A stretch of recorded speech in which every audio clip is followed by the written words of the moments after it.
It started with the sound of engines. Not one car, not two, but a slow parade of strangers' vehicles rumbling across the gravel I had laid with my own hands.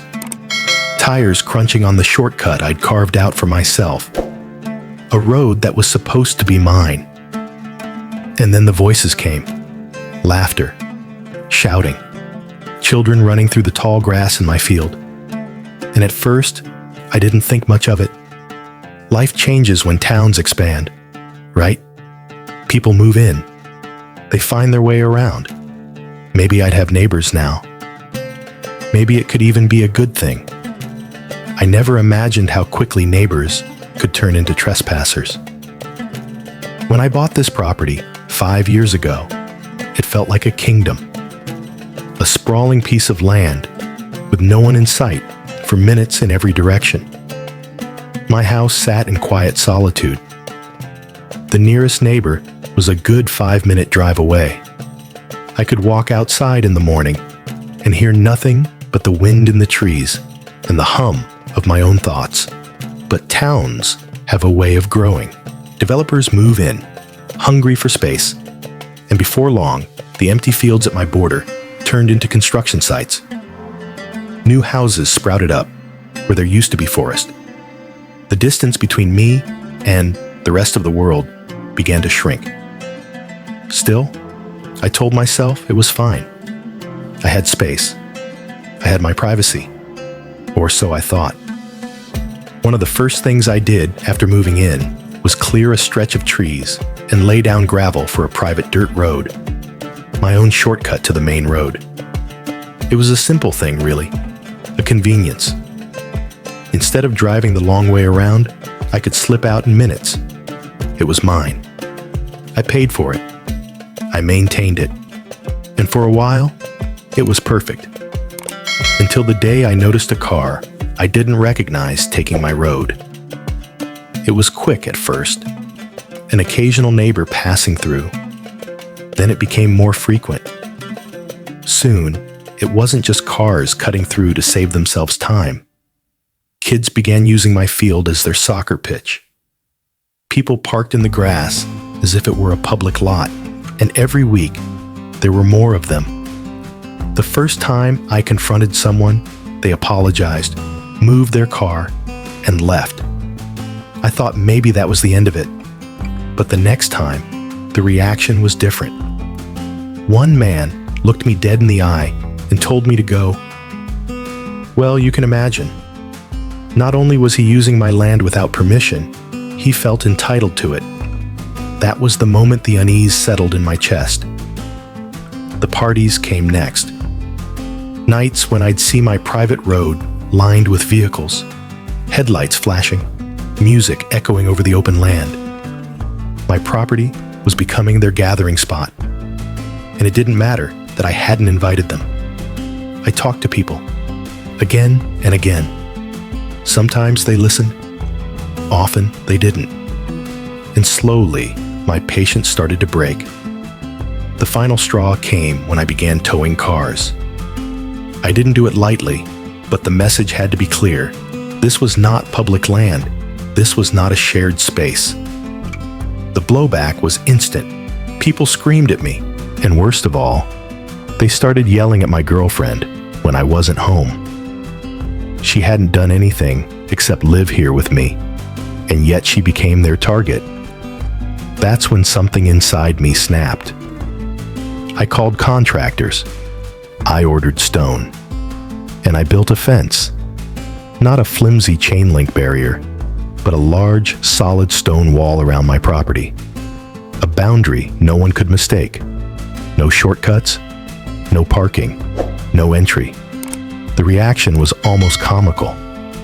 Neighbors who had cursed at me weeks before showed up on my doorstep, voices soft, eyes downcast. They were sorry, they said. They didn't realize how much they relied on my road. Without it, their commute to work was 15, maybe 20 minutes longer. Could I please take the fence down? No. I told them to stay off my property. I told them, in words that left no room for misunderstanding, that the days of my land being theirs to use were over. If I saw them again, I'd let my dogs out. The truth is, it wasn't about the shortcut anymore. It was about respect. And here's where it gets complicated, because it wasn't just the entitled neighbors who lost access. The good ones did too. The ones who had been polite.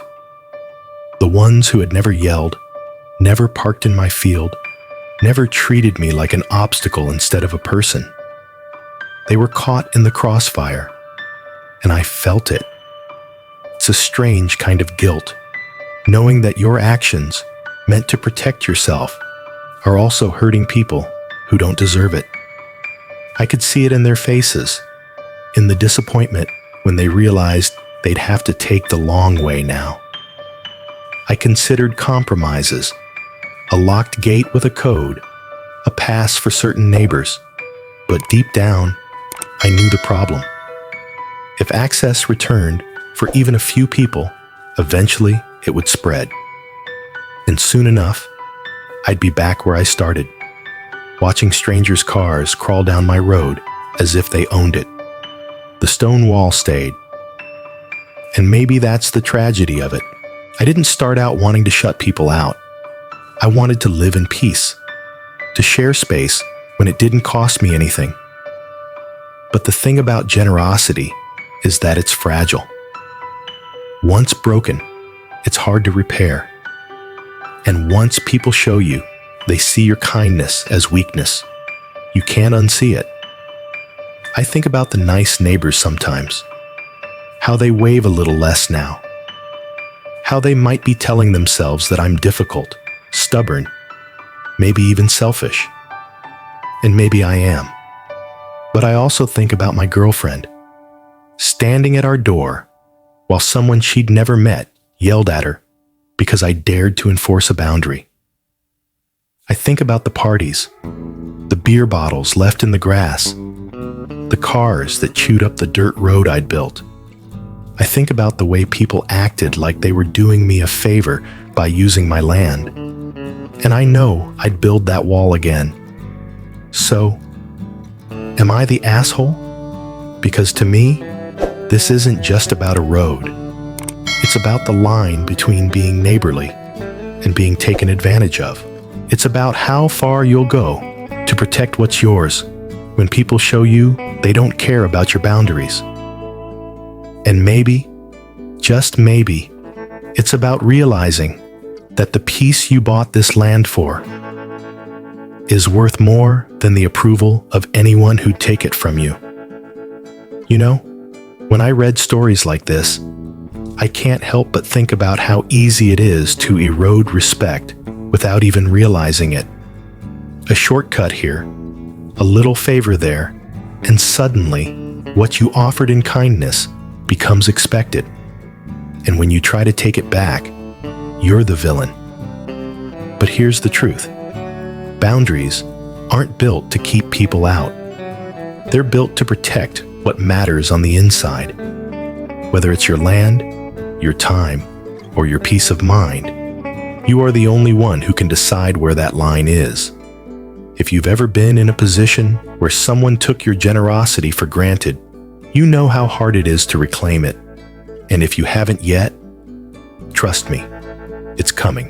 One day, you'll have to choose between keeping the peace and keeping your dignity. And that choice? It will change how you see everyone around you. So, I'll leave you with this. When was the last time you enforced a boundary, even when it cost you something? And did you walk away feeling like you'd lost? Or like you'd finally taken back what was yours?